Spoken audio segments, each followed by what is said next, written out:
Ola, moi bons días a todos. Para os que non me coñezades, eu son Xurxo Rodríguez e son o alcalde de Castrelo de Miño, non? Eu agora mesmo teño 34 anos, non?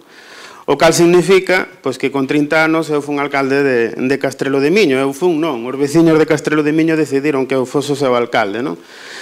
Aquí que estamos nun encontro da mocidade, do BNG, non? Animarvos é posible, non? O Castrelo de Miño, no momento no que nós chegamos ao goberno, era un concello onde o 42% da súa poboación era maior de 65 anos, non? Entón, dicirvos, un concello onde case a metade da súa poboación é maior de 65 anos, por decidiu apostar por un grupo de goberno xoven e por un alcalde que tiña 30 anos, non? As alcaldías non se regalan, sabe? Non ven? As compañeiras nin as reparten nunha tómbola, non? As alcaldías, neste caso a nosa, foi feito do traballo que desenvolveu o BNG tanto na comarca do Ribeiro como no concello de Castrelo de Miño, non? Concretamente no concello de Castrelo de Miño, pois 12 anos de oposición, onde algún xa con 16 anos nos incorporamos naquel momento á dinámica municipal e que, bueno, fixemos un traballo de oposición digno que fixo que os veciños cresen en nós e cresen no noso proxecto, non? E na oportunidade que tuvemos no 2007, pois, bueno, fixemos un traballo para elaborar un programa electoral que o que conseguimos foi que os veciños se viran reflexados naquilo que nós lle plantexábamos, non? Moitas veces se fala da importancia ou non dos programas, non? Nós fixemos un programa electoral e así se nos recoñeceron os veciños, non?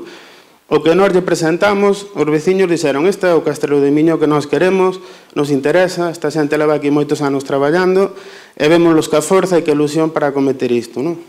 Ese foi un pouco o xeito no que nós chegamos. Castrelo de Miño é un concello que está perto de Ourense, que está da comarca do Ribeiro, ao lado de Ribadavia, que é a capital, non? Onde levábamos naquele momento 4 anos tamén gobernando, coa tenencia de alcaldía. Que quere dicir isto, non? En Ourense, se todos coñecedes, pois temos aí dúas comarcas prósperas e florecentes para o nacionalismo galego, que son a Allariza e Baixa Limia, non? Entón, digamos que as sinerxias que se poden xenerar nos concellos limítrofes, e así se ten visto nesas comarcas, ten influído positivamente nos resultados do BNG pola boa xestión que os concellos do BNG desas comarcas fixeron, non? Castrelo de Miño estamos illados, non? Non hai referencias de gobernos nacionalistas nin na nosa comarca nin perto, non?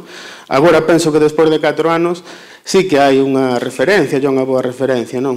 Pasaremos o examen agora dentro de 2 meses, non?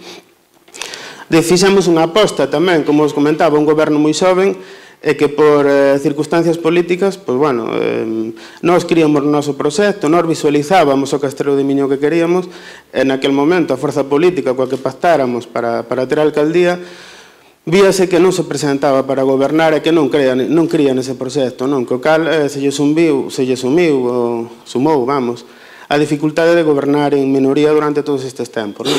Mal non o debemos facer, a 2 meses das eleccións están se presentando as listas, cando non é que xa non repitan os cabezas de listas do PP e do PSOE, e que penso que a día de hoxe non vai repetir ningún dos concelleiros, non?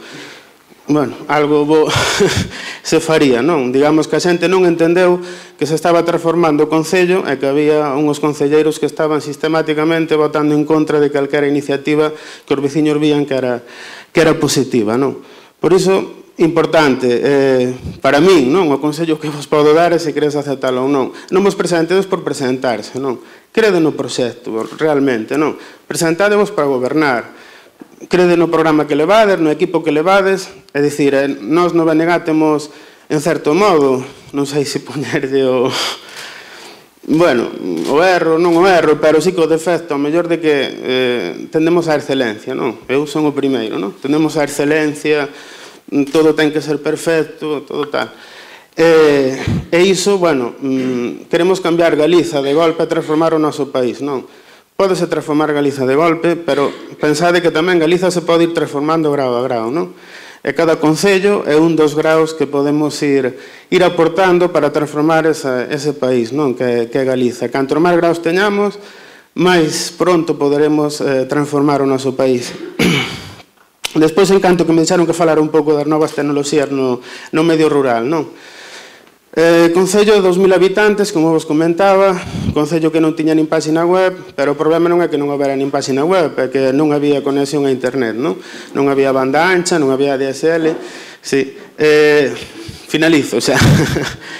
Que fixemos? Bueno, estender unha base, unha conexión inalámbrica a internet naquele momento coa colaboración da Consellería de Industria, a base de WIMAS, unha aula de dinamización das novas tecnoloxías, incorporamos as mulleres, a xente maior, a esa dinámica de participación en todas as novas tecnoloxías. Isto no ano 2007, que parece que foi onte, pero estamos vendo esta semana que Twitter acaba de cumplir 5 anos. E hoxe día parece que a civilización non existiría sin Twitter.